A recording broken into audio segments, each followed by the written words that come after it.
Move to have events for fully vaccinated individuals endorsed by groups representing doctors and nurses. Sharp decline in Jamaica's COVID-19 positivity rate. CTOC says policewoman at the center of lottery scam probe in the U.S. was not on the radar of the JCF. Agriculture Ministry reports 18.2% increase in domestic crop production. The government's move to have events for fully vaccinated individuals is being endorsed by the Medical Association of Jamaica MAJ and the Nurses Association of Jamaica NAJ. Health Minister Dr. Christopher Tufton has stated that the government will launch an official calendar of events which persons vaccinated against COVID-19 will be eligible to attend. The MAJ and the NAJ say this could encourage more persons to get vaccinated. President of the Medical Association of Jamaica, Dr. Brian James, views the plan as another attempt to incentivize vaccination. So if the situation is such that in order to become a part of the process of a football match or, camps or whatever these events are, then you need to be vaccinated. Then it would represent an incentive to become vaccinated. So the government and the authorities do need to try every possible way to get people to become vaccinated, and I believe this is a reasonable way to try. President of the Medical Association of Jamaica, Dr. Brian James. Dr. James was speaking today on the morning agenda on Power 106.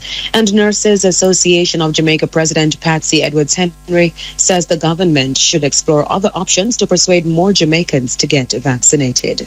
Forcing persons to get vaccinated to go to a sporting event, how much of the population goes to the sporting events and parties and football? We have to look at the population that goes to these places and see if when you put that mandate in place, how many persons are we going to get from that? But we do have other places of gathering. Are we going to put mandates in for everywhere? For the supermarket, the meat shop, the wholesale. So while we look at it, and I support the government in trying everything to ensure that we get to that point where we want to be, we still have to look at other options also and look at the reach. President of the Nurses Association of Jamaica, Patsy Edwards-Henry.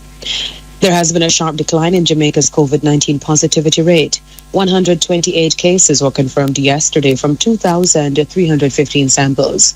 This resulted in a positivity rate of 13.9%.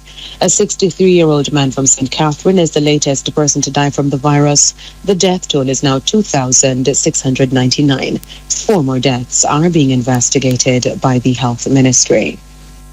Assistant Commissioner of Police in charge of counter-terrorism and organized crime branch, Anthony McLaughlin, says the policewoman now at the center of a lottery scam probe in the U.S. was not on the radar of the Jamaica Constabulary Force. 42-year-old Shelian Allen was arrested by a U.S. Homeland Security Investigation team shortly after arriving in Fort Lauderdale, Florida on Friday. She has been charged with wire fraud, mail fraud, and drug trafficking.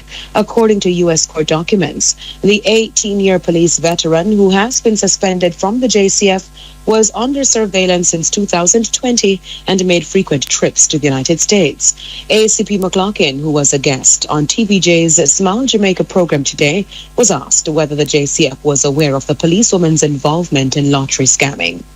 Lottery scamming is a clandestine activity, and you don't have to be involved. And when I say involved, I mean making the calls. Or even if you're making the calls, it's not something that somebody will readily see, because you can go just about anywhere. As I said, people rent hotel rooms, go Airbnb, or find somewhere private where they can make these calls. So it's not something that you will readily see. Right. So it is possible that, she would have been involved for, I don't know how long she has been involved without the police.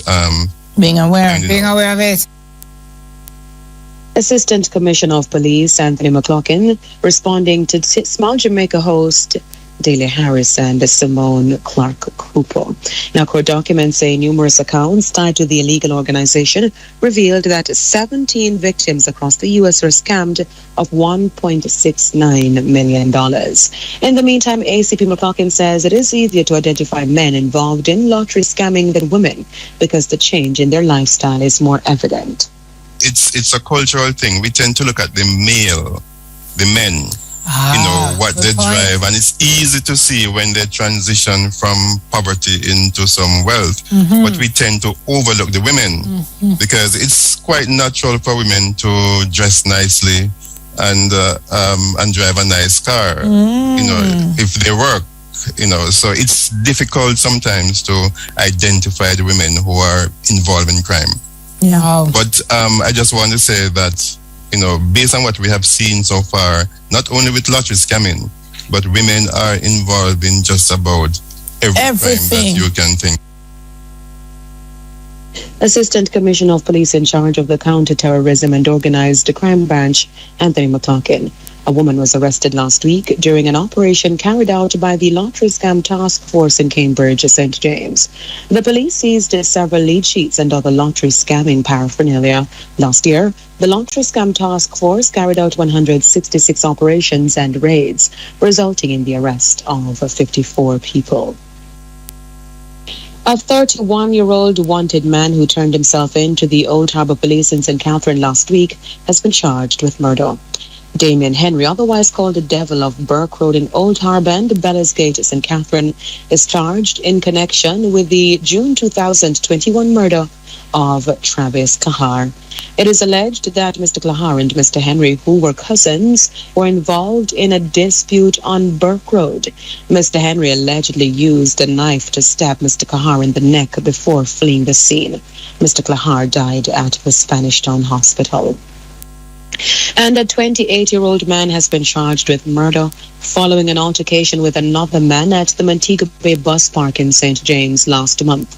28-year-old Davian Edwards of Newport Street in St. Catherine is accused of fatally stabbing Damian Shaw of a Spanish Town St. Catherine address. The men reportedly had a disagreement in the bus park on January 28, during which a knife was used to stab Mr. Shaw.